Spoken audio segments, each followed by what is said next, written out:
بسم الله الرحمن الرحيم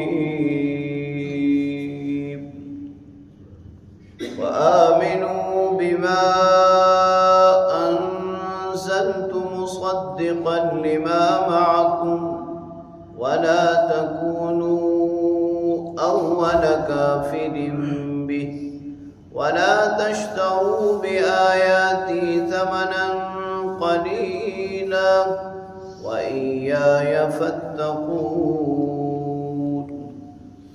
ولا تلبسوا الحق بالباطل وتكتموا الحق وأنتم تعلمون وأقيموا الصلاة وآتوا الزكاة واركعوا مع الراكعين صدق الله وصدق رسوله النبي الكريم۔ سورہ بقرہ کی آیت نمبر 41 تا 43 کی تلاوت آپ نے سماعت کی۔ ترجمہ سماعت فرمائیں۔ وَآمِنُوا بِمَا أَنزَلْتُ، اور جو قرآن مجید میں نے نازل کیا اس پر ایمان لے آؤ۔ مصدقا لما معکم، یہ تصدیق کرنے والا ہے اس کتاب کی جو تمہارے پاس ہے۔ وَلَا تَكُونُوا أَوَّلَ كَافِرٍ بِهِ، اور سب سے پہلے انکار کرنے والے مت بنو۔ وَلَا تَشْتَرُوا بِآيَاتِي ثَمَنًا قَلِيلًا، اور میری آیات کو، میرے احکام کو تھوڑے معاوضے کے بدلے مت بیچو۔ وَإِيَّايَ فَاتَّقُونَ، اور مجھ ہی سے ڈرو۔ وَلَا تَلْبِسُوا الْحَقَّ بِالْبَاطِلِ، حق کو باطل کے ساتھ مت ملاؤ۔ وَتَكْتُمُوا الْحَقَّ، اور نہ حق کو چھپاؤ۔ وَأَنْتُمْ تَعْلَمُونَ، اس حال میں کہ تم جانتے ہو۔ وَأَقِيمُوا الصَّلَاةَ، نماز قائم کرو۔ وَآتُوا الزَّكَاةَ، زکوٰۃ ادا کرو۔ وَارْكَعُوا مَعَ الرَّاكِعِينَ، اور عاجزی اختیار کرنے والوں کے ساتھ عاجزی اختیار کرو۔ گزشتہ آیت کریمہ میں اللہ تعالیٰ نے بنی اسرائیل کو، یہود کو، آل یعقوب کو اپنی نعمتیں اور اپنا عہد و میثاق یاد دلایا تھا، اور ان آیات میں اللہ تعالیٰ واضح طور پر انہیں ایمان لانے کا حکم دے رہے ہیں کہ جو کلام میں نے اپنے پیارے حبیب صلی اللہ علیہ وسلم پر نازل کیا ہے اس پر ایمان لے آؤ۔ اور وہ کوئی نیا سلسلہ نہیں ہے، بلکہ تمہارے پاس پہلے جو کتابیں، آسمانی کتابیں تورات و انجیل موجود ہیں ان کی تصدیق کرنے والا ہے۔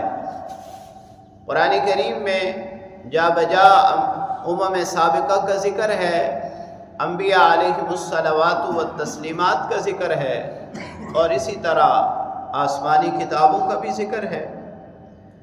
اور ہمارا یہ ایمان ہے کہ آدم علیہ السلام سے لے کر حضرت عیسیٰ علیہ السلام تک اللہ تعالیٰ نے جو انبیاء علیہم الصلوات والتسلیمات بھیجے وہ سب برحق ہیں، جو آسمانی کتابیں اتاری وہ برحق ہیں، جو صحیفے بھیجے وہ برحق ہیں۔ ہاں، تورات و انجیل اور زبور میں ان کے ماننے والوں نے رد و بدل ضرور کیا، اور اس کی بھی تصحیح اور تصدیق قرآن کریم نے فرمائی۔ تیسری بات یہ ارشاد فرمائی وَلَا تَكُونُوا أَوَّلَ كَافِرٍ بِهِ، جاننے کے باوجود تم سب سے پہلے کافر نہ بنو۔ یہ بنیادی طور پر یہود مدینہ کو خطاب ہے۔ اس کے علاوہ شام اور یمن میں بے شمار نصارہ بھی موجود ہیں، تو انہیں کہا جا رہا ہے کہ اگر تم انکار کرو گے تو تمہاری دیکھا داکھی پھر دوسرے اہل کتاب جو پوری دنیا میں موجود ہیں وہ بھی انکار کریں گے، اور اس سارے انکار کا وبال تمہارے اوپر ہوگا۔ لہٰذا تم ایمان لے آؤ انکار مت کرو۔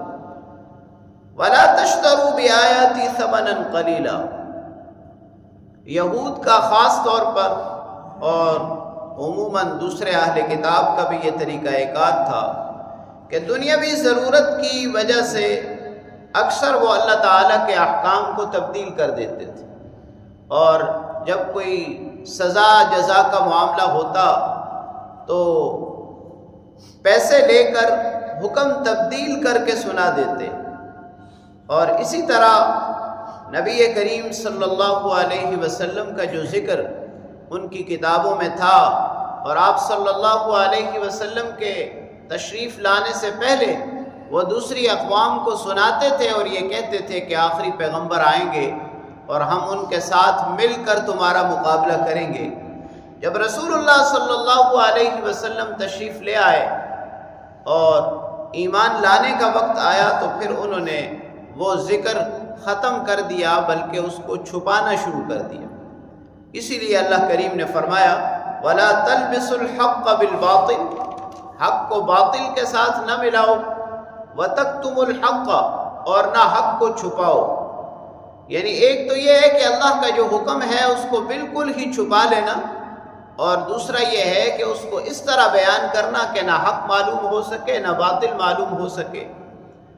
ان دونوں چیزوں سے ان کو منع فرمایا، اور آخر میں پھر ان کو ایمان کے بعد والے اعمال کی بھی دعوت دی کہ اگر تم ایمان لے آؤ اور یہ اعمال کرنے لگو تو یہ تمہاری تمام بیماریوں کا علاج ہے۔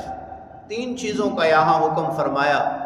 اقیم الصلاۃ، اللہ تعالیٰ کے جو احکام ہیں وہ دو طرح کے ہیں، ایک ظاہری احکام، دوسرے باطنی احکام۔ پھر ظاہری احکام بھی دو طرح کے ہیں، بدنی احکام اور مالی احکام۔ ان تمام چیزوں میں سے ایک ایک چیز کو اللہ کریم نے ذکر فرمایا۔ عبادت بدنیہ میں سے نماز کا ذکر فرمایا، عبادت مالیہ میں سے زکوٰۃ کا ذکر فرمایا، اور باطنی عبادات میں سے عاجزی کا ذکر فرمایا۔ یہ اصل میں ان کی تین بنیادی بیماریوں کا علاج تھا۔ اقیم الصلاۃ، آتوا الزکاۃ، وارکعوا مع الراکعین۔ اللہ کریم سے دعا ہے اللہ تعالی ہمیں بھی نماز قائم کرنے کی، زکوٰۃ ادا کرنے کی اور عاجزی اختیار کرنے کی توفیق نصیب فرمائے۔